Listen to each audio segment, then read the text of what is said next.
আজকে আমার বরকে বলিয়ে দিয়েছে, আজকে তুমি যদি আমাকে ঘুরতে নিয়ে যাও আমি তোমাকে রেঁধে খাওয়াতে পারবো না। সেই ভয়ে পর বলছে আজ রেডি হও, চলো চলো আমি তোমাকে ঘুরতে নিয়ে যাই। ইস কি মজা, চলো রেডি হয়। তার মধ্যে চুলটা বাঁধতে আমার কোনো 20 মিনিট লেগেছে, কিন্তু 2 সেকেন্ড লাগলো আমার চুলে 12টা বাজে এই হাওয়াতে। আর আমার মেয়েকে দেখতে পাচ্ছেন এমন অ্যাটিটিউড হচ্ছে, ওই ড্রাইভ করে চলেছে।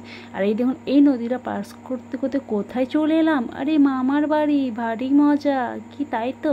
দেখুন এই আর ব্যাগটা দেখে ভয় করবেন না যে আমি অনেক দিন থাকবো, একদমই না। আমি একটা দিনের জন্য এসেছি।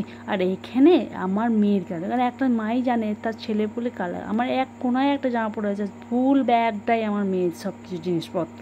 আর এই দেখুন জরবত খেয়ে গলা একটু ঠান্ডা করে, প্রাণ ঠান্ডা করে, আমার মেয়েকেও ঠান্ডা করে। মেয়ে তো ঠান্ডা হবে না, ও তো দুষ্টুমি শুরু। আর এত যা চিৎকার করছে মনে হচ্ছে কানগুলো আমার চলে গেল।